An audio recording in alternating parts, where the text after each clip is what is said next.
नमस्कार साथियों, मैं मिथिलेश सिंह ज्योतिष की चर्चा में आप सभी के बीच हाजिर हूँ। इसी के साथ आप सभी से आग्रह करता हूँ, चैनल को सब्सक्राइब करें, लाइक करें और शेयर करें। आप सभी का यूट्यूब चैनल मीट एस्ट्रो 10 पर स्वागत है।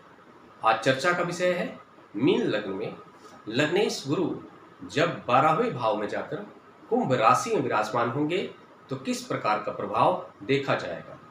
इस संयोग के साथ गुरु का प्रभाव किस प्रकार का रहने वाला है, आज हम लोग विस्तार से समझने का प्रयास करेंगे।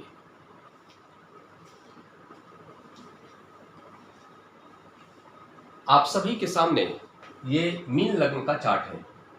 12 नंबर राशि यहाँ पर लिखा हुआ है, इसको हम लोग लग्न भाव भी कहते हैं या पहला भाव भी कहते हैं। 12 नंबर राशि मीन राशि होती है। पहले भाव में 12 नंबर लिखा होना हमें बता रहा है कि यह लग्न चार्ट मीन लग्न का चार्ट है। इस संयोग में गुरु लग्नेश है, क्योंकि मीन राशि के स्वामी ग्रह गुरु और धनु राशि के भी स्वामी ग्रह गुरु है। मीन लग्न के चार्ट में 9 नंबर राशि 10वें भाव में बनेगी तो कर्मेश भी गुरु है और लग्नेश भी गुरु है। कर्मेश एवं लग्नेश गुरु होकर आज के संयोग में 12वें भाव में जाकर गुरु कुंभ राशि में विराजमान है। यह हम लोग के सामने संयोग है और इस संयोग के साथ गुरु का प्रभाव किस प्रकार का रहेगा समझेंगे।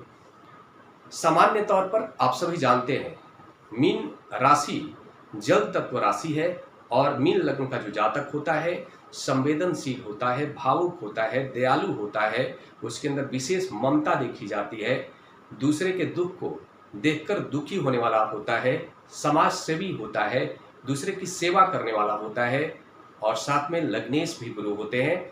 इसलिए ऐसा जो जातक होता है गुरु का विशेष प्रभाव उसके ऊपर देखा जाता है। ऐसा जो जातक होता है गुरु की तरह ज्ञानी प्रवृत्ति का होता है, शिक्षक होता है, धर्म उपदेशक होता है, समाज में हमेशा ही ज्ञान देने वाले की भूमिका के रूप में देखा जाता है, समाज के लिए हितकर होता है। यह सब कुछ सामान्य प्रभाव के तौर पर देखा जाता है।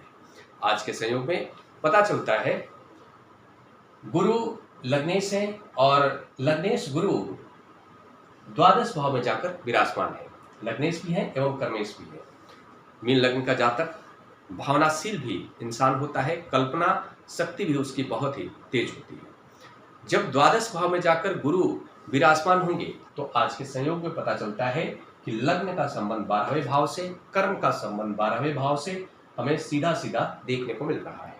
इसके साथ ही यह भी समझेंगे, आप सभी जानते हैं गुरु की 3 दृष्टियां होती है। गुरु जब 12वें भाव में विराजमान होंगे तो पहली दृष्टि, पहला, दूसरा, तीसरा, चौथा एवं 5वां, गुरु की पहली दृष्टि चतुर्थ भाव में होगी जहां पर 3 नंबर राशि आ रही है मिथुन राशि। यहां पर गुरु की पहली दृष्टि, गुरु की दूसरी दृष्टि, पहला, दूसरा, तीसरा, चौथा, 5वां, छठा एवं 7वां। गुरु की दूसरी दृष्टि छठे भाव में जहां पर सिंह राशि बन रही है, यहां पर गुरु की दूसरी दृष्टि होगी और इसके साथ ही गुरु की तीसरी दृष्टि, पहला, दूसरा, तीसरा, चौथा, 5वां, छठा, 7वां, 8वां एवं 9वां। गुरु की तीसरी दृष्टि अष्टम भाव में तुला राशि में बनेगी। यह हम लोग के सामने कंप्लीट संयोग है और इस संयोग में हमें पता चलता है कि लग्नेश का संबंध जब द्वादश भाव में होगा तो हमें पता चलता है जातक के व्यक्तित्व का सीधा संबंध द्वादश भाव से होगा, 12वें भाव से होगा। ऐसा जो जातक होगा विदेश के प्रति आकर्षण उसके अंदर देखा जाएगा और चूंकि गुरु है लग्नेश और लग्नेश होकर जब द्वादश भाव में कुंभ राशि में विराजमान होंगे, शनि के साथ उनका संबंध हो रहा है। इस बात से यह भी पता चलता है द्वादश भाव अध्यात्म का भी भाव होता है। इस नाते ऐसा जो जातक होगा आध्यात्मिक प्रवृत्ति का होगा। इसके साथ ही लग्नेश का संबंध 12वें भाव से होना, 12वां भाव व्यय का भी भाव है, इसलिए ऐसा जो जातक होता है खर्चीले स्वभाव वाला भी होता है। साथ में थोड़ा सा यह भी देखा जाता है ऐसा जो जातक होता है लग्जरी लाइफ के प्रति भी आकर्षित होता है, दिखावे का स्वभाव भी थोड़ा बहुत देखा जाता है अगर लग्नेश होकर 12वें भाव में गुरु विराजमान होंगे। इसके साथ ही हमें पता चलता है कि गुरु चूंकि कर्मेश है, कर्मेश गुरु होकर द्वादश भाव में विराजमान होना सीधा सीधा इस बात का संकेत है कि ऐसा जो जातक होगा उसका जो कार्य क्षेत्र होगा विदेश से जुड़ा हुआ हो सकता है, या फिर हम यह भी कहेंगे कि अगर विदेश से जुड़ा हुआ कार्य क्षेत्र नहीं होगा तो हम ये कहेंगे कि उसको सफलता कार्य क्षेत्र में कम देखने को मिलेगा। जैसे ही वो विदेश से जुड़ करके अपने कार्य को करेगा, सफलता की जो मात्रा है वो बढ़ जाएगी। और ओवरऑल एक और बात देखने को मिलता है कि गुरु जब यहाँ विराजमान होंगे, पहली दृष्टि चतुर्थ भाव पर होगी। चतुर्थ भाव पर गुरु का यह दृष्टि प्रभाव मिथुन राशि में हो रही है और बुध के साथ संबंध भी हो रहा है। इस बात से पता चलता है कि जातक का जो व्यक्तित्व होगा, उसके व्यक्तित्व में थोड़ा सा एक अलग प्रकार का बुद्धि का विकास होगा, बुद्धि का जन्म होगा, जिसको हम स्वार्थ कहते हैं। इसके फलस्वरूप हमें कहेंगे कि ऐसा जो जातक होगा, जो भी कार्य करेगा, उस कार्य के हिडन में हमेशा ही लाभ प्राप्त करने की मानसिकता उसके व्यक्तित्व में जन्म ले लेगी। और हम यह भी कहेंगे कि ऐसा जो जातक होगा, थोड़ा सा भोग के प्रति आकर्षित रहेगा, जीवन में हर प्रकार के लग्जरी को प्राप्त करने के प्रति आकर्षित रहेगा। और बड़ी बात यह है कि इसमें वो सफल भी होगा। गुरु का यह दृष्टि प्रभाव चतुर्थ भाव पर होना यह भी बताता है कि ऐसा जो जातक होगा, उसके घर में शांति का माहौल बनाने में गुरु का विशेष प्रभाव देखा जाएगा। हर प्रकार के सुख दिलाने वाले गुरु का यह दृष्टि प्रभाव रहने वाला है। जातक को घर भी दिला देंगे, गाड़ी भी दिला देंगे, या जो भी लग्जरी लाइफ की कामना है उसको वो दिलाने में उनकी भूमिका देखी जाएगी। साथ में हम देख रहे हैं कि गुरु का यह दृष्टि प्रभाव सिंह राशि में हो रहा है, जहां पर 5 नंबर राशि है।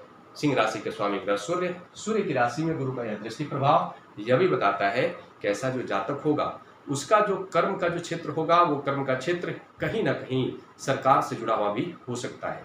ऐसा जातक कोई अच्छा अधिवक्ता हो सकता है, ऐसा जातक कोई जुडिशरी के क्षेत्र से जुड़ा हुआ कार्य करने वाला हो सकता है।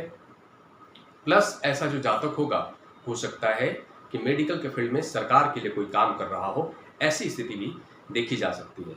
इसके साथ ही गुरु का यह दृष्टि प्रभाव छठे भाव पर बताता है कि जातक के जीवन में हम कहीं ना कहीं इस बात को महसूस करेंगे कि जातक, इस प्रकार के लग्न चार्ट वाले जातक को कहीं ना कहीं थोड़ा सा कर्ज लेना पड़ सकता है, और उस कर्ज को दूर करने में, कर्ज को चुकाने में भी गुरु का ही प्रभाव देखा जाएगा, यह भी कहेंगे। और इस बात से यह भी पता चलता है कि जातक अपने लग्जरी लाइफ को पूरा करने के लिए भी कर्ज ले सकता है, यह भी कहेंगे। उसके जीवन से कर्ज जुड़ा रहेगा, ऐसी स्थिति भी देखी जा सकती है। साथ में यह भी देखने को मिलेगा कि ऐसा जो जातक होगा, उसके जो शत्रु होंगे वो हिडन रहेंगे, उसके सामने आकर कभी भी सामना करने की उनके अंदर हिम्मत नहीं होगी। हमें कहेंगे कि ऐसा जातक शत्रुओं को पराजित करने वाला होगा।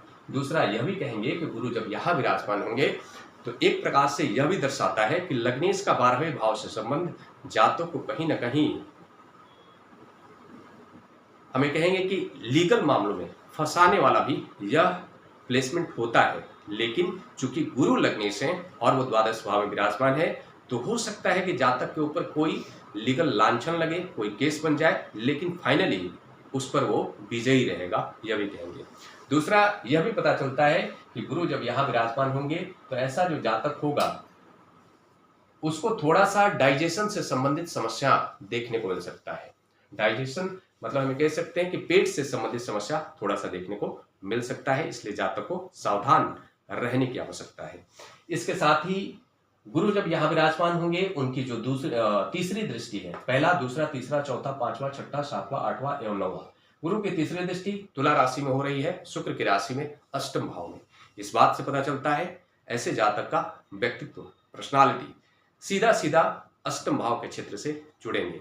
ऐसा जो जातक होगा गूढ़ ज्ञानी हो जाएगा। ऐसा जातक तंत्र का ज्ञाता, ज्योतिष का ज्ञाता, ज्योतिष के प्रति विशेष आकर्षण, रुचि रखने वाला। साथ में ऐसा जो जातक होगा बहुत ही रिसर्च की प्रवृत्ति वाला होगा।